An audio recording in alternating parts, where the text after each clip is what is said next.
Day is not October, not November, not December, not January, not February, not March, not April, not May. But indeed, it is June 15th, 2015. A year ago today, I was in Long Island. Today, I'm in Long Charleston, the peninsula. The name, which I'm going to let remain nameless.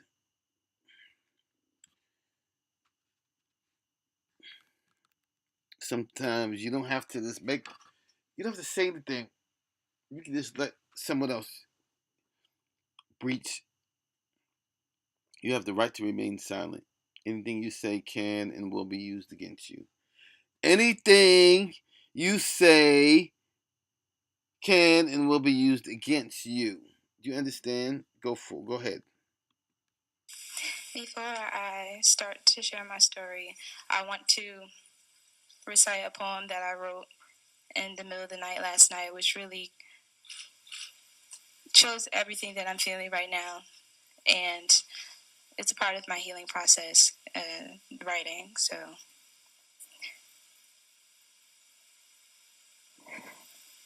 the guilt of feeling grateful to be alive is heavy. Wanting to smile about surviving, but not sure if the people around you are ready. As the world mourns the victims killed and viciously slain, I feel guilty about screaming about my legs in pain because I could feel nothing, like the other 49 who weren't so lucky to feel this pain of mine. I never thought in a million years that this could happen. I never thought in a million years that my eyes could witness something so tragic. Looking at the souls leaving the bodies of individuals, looking at the killer's machine gun throughout my right peripheral, looking at the blood and debris covered on everyone's faces, looking at the gunman's feet under the stall as he paces. The guilt of feeling lucky to be alive is heavy. It's like the weight of the ocean's walls crushing uncontrolled by levees. It's like being drugged through the grass with a shattered leg and thrown on the back of a Chevy. It's like being rushed to the hospital and told you're going to make it when you laid beside individuals whose lives were brutally taken.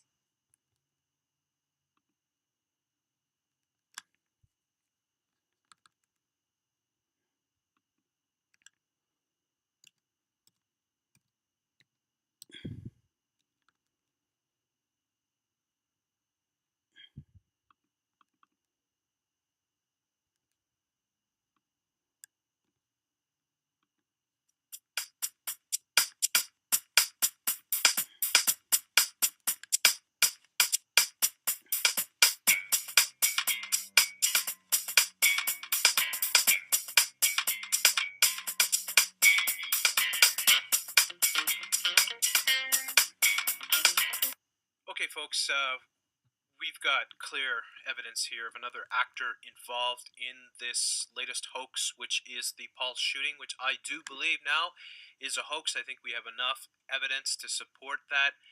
There are several actors, several people that are claiming to be victims that are clear-cut actors or involved with the corporate media. Here is an example. Thank you very much to Scott Guzman for sending me the link to this. Orlando survivor, gunman tried to spare black people. And you've got Patience Carter here. So Patience Carter of Philadelphia, a victim of Pulse nightclub shooting, is comforted by Dr. Neil Finkler after speaking during a news conference at the Florida Hospital, Orlando.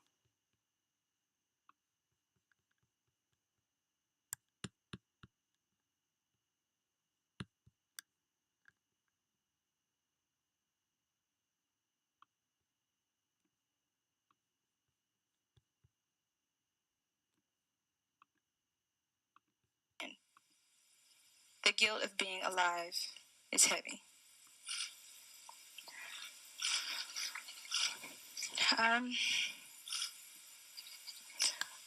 How did me and my friends end up at Pulse nightclub?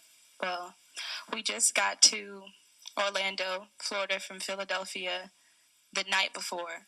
So we just got there. This is my first time ever being in Florida, first time ever being in Orlando, first time ever being at Pulse nightclub. How did we even get there? Akira, who unfortunately is no longer here, Googled maps like popular clubs in Orlando, and Pulse was the first one to come up. I had like 5 stars, and we were so excited. We were extremely excited, and so her mom and her dad drove us there, and we actually reached Pulse nightclub outside of it around 11:50. But because we needed to go get changed to get inside, we walked over to 7-Eleven together. So by the time we got to Pulse nightclub, it was probably a little after 12. So, and at the door, they checked our IDs to make sure we were over 18.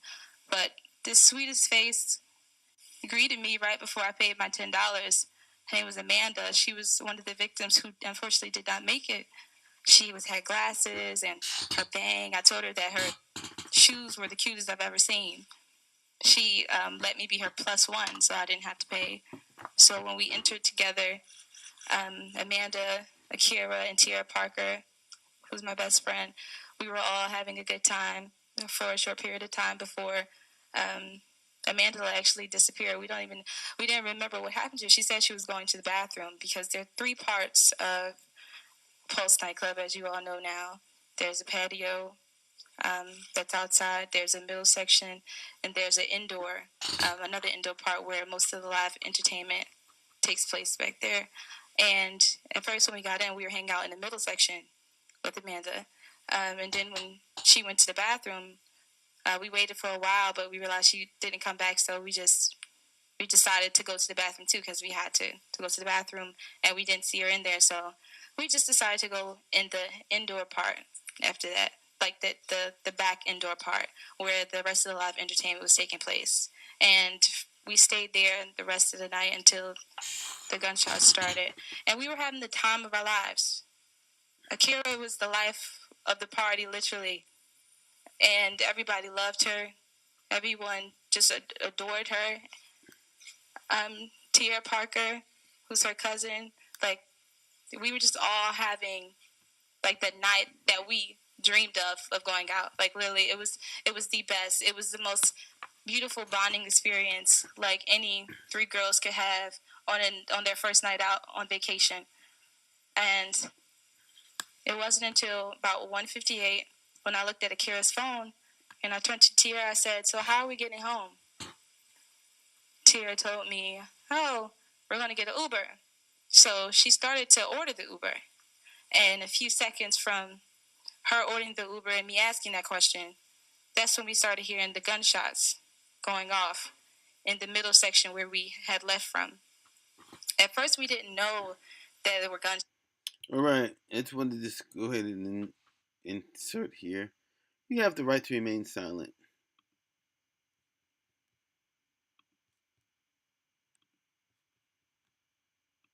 I didn't know. I was so confused. I was like, wow, a club would do all this just to get people to leave their club. Like, they would have like BB guns. I thought it was a BB gun at first, like, or the DJ playing some sort of like sound of gunshots. I didn't think they were actually real gunshots, but the fear of it, the fear inside me made me drop to the floor anyway. So I'm like scrambling on the floor.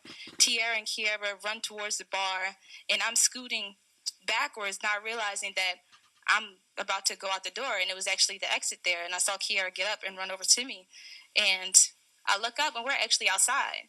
Me and Kiara actually made it outside while the gunshots were still going off. And I said, "Well, where's Sierra? Where's Sierra?" So, and the part of the poem where I feel so guilty about surviving is because if I would have told Akira to stay outside and just wait, and I'll try to go back and get Tiara because she didn't make it. Me and Tiara did make it, and I feel really guilty about that. And I was speaking to her mom, and she told me not to feel guilty. You know, God has His plan, but I told her, "Let's go get Tiara. We gotta get Tiara." So when we went inside, We got trapped in there. So we saw Tierra, but everybody was rushing into the bathroom stall. Everyone was rushing to the bathroom stall. The gunshots were still going off rapidly, and it's still not real to me yet. It's still not real to me. I'm just like, why are they doing all of this? And I was even Snapchatting in the bathroom stall. Once we got in there, we ran into the bathroom. Me, Tierra, and Akira were like actually the last ones to actually get into the bathroom stall, the handicap one, the biggest one. And the guy who, it was an African American male who ended up closing and locking the door, who I believe got shot from doing that in the process. And the gunman entered the bathroom and was shooting his machine gun. So we're all like scrambling around in the bathroom, screaming at the top of our lungs when he was in there for the first time. And then, people are getting hit by bullets, like blood is everywhere. And then there was a moment where he stopped shooting in the bathroom. And that's when everyone looked around, and that's when I first realized that my leg was shot. I cannot listen to any more of this. I just can't.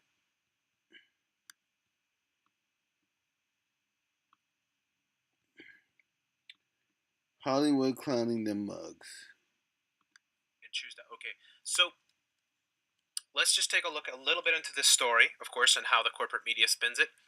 Patience Carter, you love the name Patience, went to Orlando with a friend's family on vacation and ended up one of the few surviving witnesses to the last moments of the worst mass shooting in American history. Carter, 20 years old, had fled into the bathroom of the Paris nightclub during the Orlando massacre, and the situation was winding down. She said the gunman told police negotiators on the phone that he pledged his allegiance to ISIS, and that, of course, she's giving the official story, and that he wouldn't stop his assault until America stopped bombing his country. The New York-born shooter, Omar Martin, had two parents from Afghanistan. Carter said after he hung up the phone, he started speaking in Arabic, but she said she wasn't sure to whom, and then he had a question for others cowering in earshot. Of course, we heard this before. Are there any black people in here? And she said she was too afraid to fly, but a black person who was hiding in the bathroom did. Of course, corresponding to the other story that we saw. She said, all right, and I don't have a problem with any black people, Martine reportedly said in reply. This is my country. You guys suffered enough. Pulse was attacked on Latin night, and many of those killed were from Puerto Rico, although there were other ethnicities involved, which begs to ask the question, why are there so many people from Puerto Rico involved? That's an easy way to get people from the outside to come in. As more victims of the shooter came forward, deep, harrowing descriptions of survival and loss are coming to the public's attention. Carter has described the bloody scene in the bathroom of the Pulse nightclub, where survivors had sought refuge from the rampage that started out in the club, only to find themselves locked in with Mateen just before police breached the wall to get to him. As she was lying on the floor, looking over piles of bloody bodies in the bathroom, she said, she made peace! She made patience with God and within myself. Odd place to do it, in a middle of a hoax of a openly gay bar. Yeah. So anyways, you want to read the rest of the bullshit here? How about we just skip to the juicy part here? Let's take a look at this. What's this? Oh, it's Patience Carter. Patience Carter, Fox 29 practice. A Delaware County pastor says he's opening his church for the Pope's visit, so folks can get there she is. There she is. On Fox fucking News. On Fox fucking News. There she is. Once again, the fucking bullshit that they are shoving down people's throats. We need to arrest all these people. This has gone way too far. They have pulled this out too many times. There has to be change. There's no way they can use this event. This is fake. This is staged. They are using actors. There is no doubt about it. This is 100% bullshit.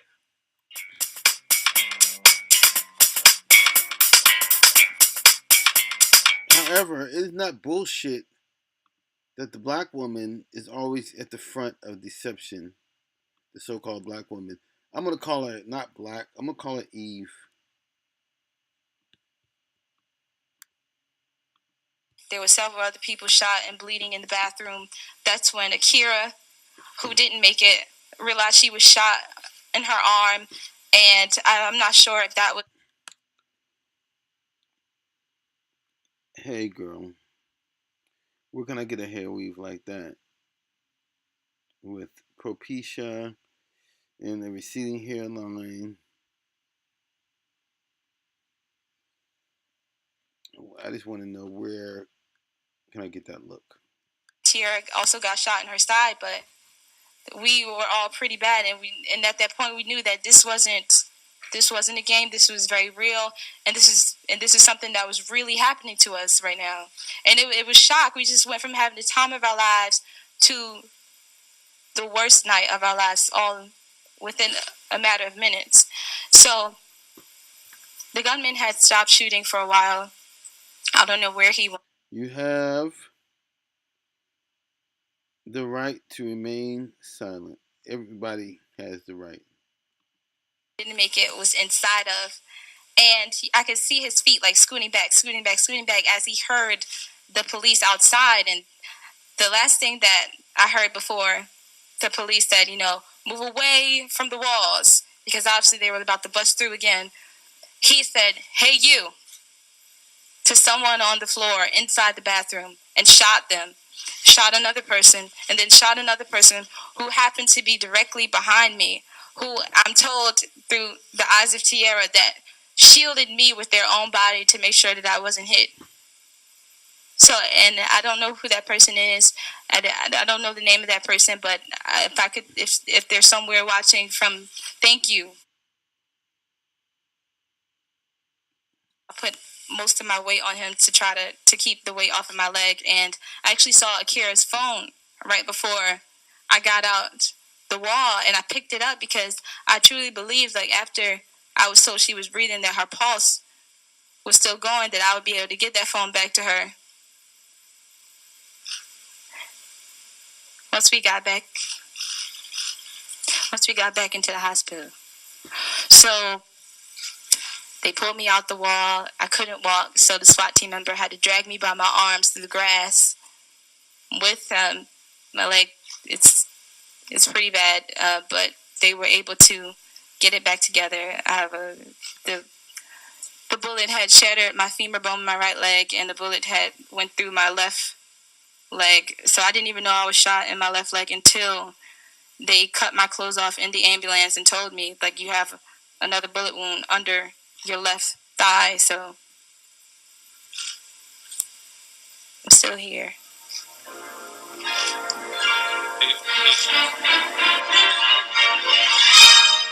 Why don't you believe me? It's you I adore.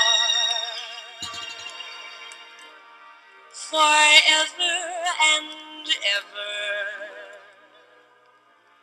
Can I promise more? I've told you so often the way that I care. Laid there for hours and hours, hoping that someone came and got us, and hoping that the police would come through at that point in time and just like save us all. Following a water main break that occurred over the weekend, Philadelphia's water department has really been working hard to get the street back to normal. But throughout that period of hours, the gunman was in there with us. Although this may look like an ordinary car accident, it was actually a result of a high-speed chase between police and two suspects. One was arrested, and the other is still on the loose. And he actually made a call to 911 from there. Everybody could hear it who was in the bathroom who survived. Could hear him talking to 911, saying that the reason why he's doing this is because he wants America to stop bombing his country. This family's GoFundMe page took off a lot faster than they expected. After 4 short months, they were able to drive off in a similar 2015 Chrysler Town & Country. And from that conversation from 911, he pledged his allegiance to ISIS. An amazing day at the Davidson School, where 23 special needs students got their high school diplomas. Many of the graduates were proud of themselves and extremely overjoyed that they made it. I actually wonder how would kids be a photography. And he started speaking, and I believe after he got off the phone with 911, he started speaking in Arabic. And now that I know to be Arabic, at first I didn't know like what the language was. For some of these special needs students, they'll be the first in their families to graduate from high school. A large number of inner city students don't get their diploma, so for these students, it was an amazing feat. Faces carving out one from boxing in my knees.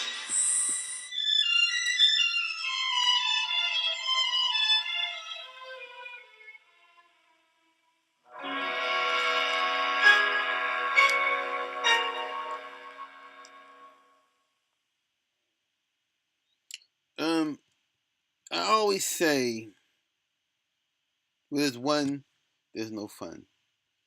Where there's two, you better run. And where there's three, I will not be. I will say, do not believe me. Do not believe anybody else. And I would suggest that you admonish. Let's look up one word.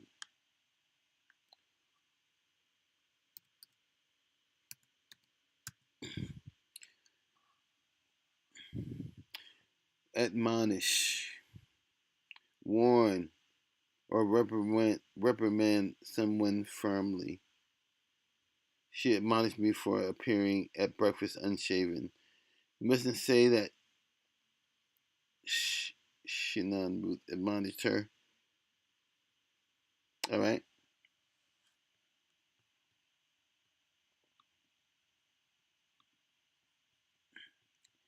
I admonish. You have the right to remain silent. Do not believe me. Do not believe anybody else.